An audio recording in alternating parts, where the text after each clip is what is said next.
We have a very enthusiastic vision for the space, and we are hoping to develop a community garden, not just for the community but also for visitors and the wider community as well.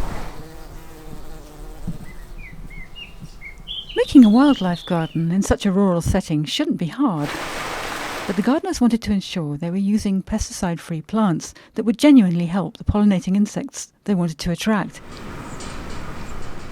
One of the gardening team is Julie Marsden, who uses walking as a way of connecting with nature. Her first trek covered 200 miles, and she used it to bring a peace flame to Brynberian so as to install it in the community garden. Stop for a blackberry.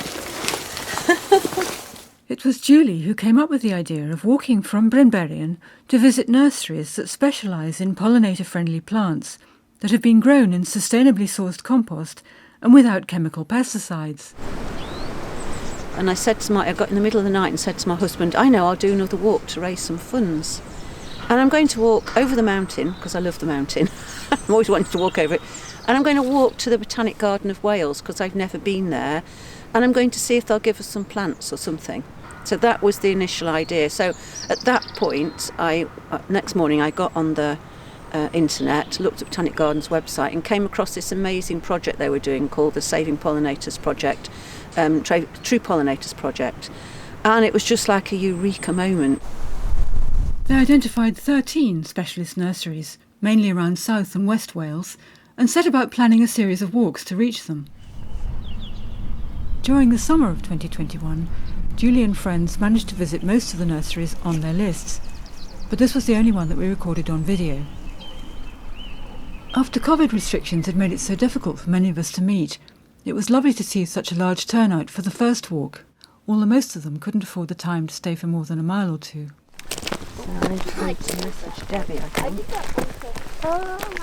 Andy Cook, most people know me as Andy Herb. We have a nursery in Ross Hill and we've always wanted people to come and visit us.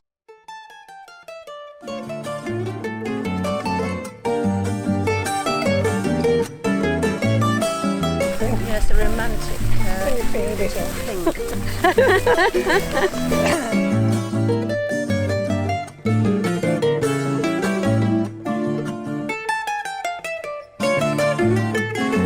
1, 2, 3.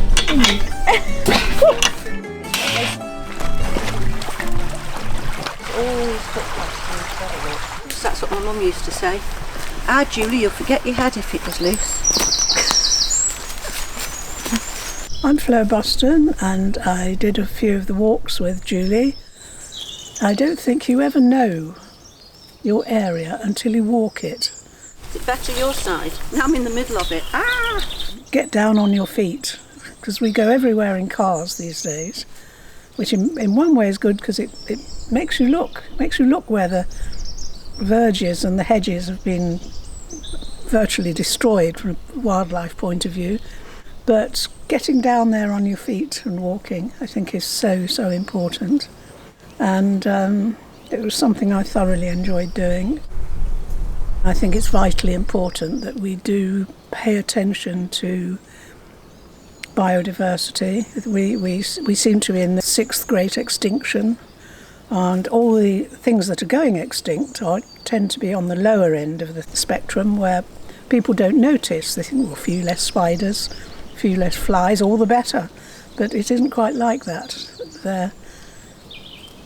Everything in the universe is food for something. New Zealand yam. Is it? Yeah. We predominantly grow herbs, but we also grow shrubs. We've been going now for around about 20 years, and we're peat-free. We don't use any chemical pesticides, so we have natural predators for everything. So we've got predator mites, and we've got predator wasps and nematodes.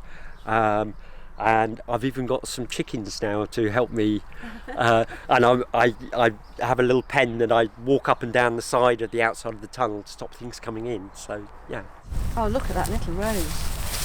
That is gorgeous. It's divine, isn't it? It's absolutely a bee on that now. So. We were saying the other day, when we were kids and like when you were kids, you'd lie in a field this time of year and all you'd hear was buzzing. And I've been in horticulture since I was about 14. Merriswood cream, beautiful. Ale cost. Oh, what a gorgeous smell. Yeah, so plants is just what I love.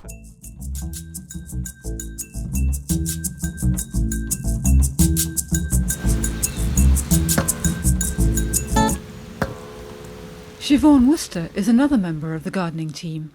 So why are pollinator plants so important? Gosh, it's a big subject, isn't it? And where do you start?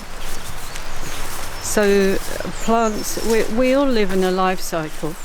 Plants have their cycle and insects have their cycle, and we all follow the seasons.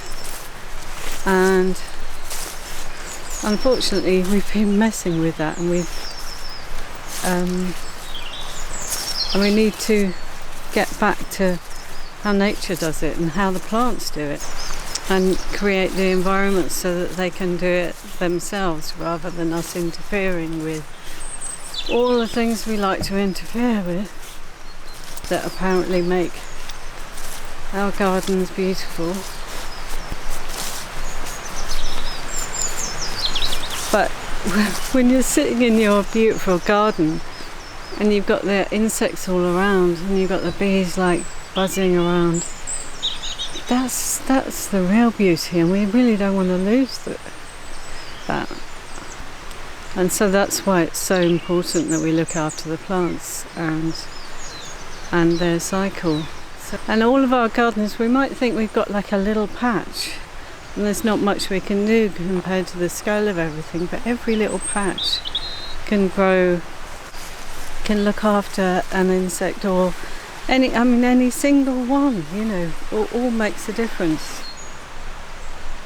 They have highlighted the need to improve our quality of life, which is basically improving the environment and supporting it in every possible way, which I think in this very place, on a practical aspect, it probably means enhancing the biodiversity, encouraging wildlife, insects, invertebrates, small mammals, bats in the village hall, birds, which I think is probably the easiest step towards supporting nature. I'm old enough to remember how it was when I was growing up, where there were huge flocks of birds that we now see one or two or three of.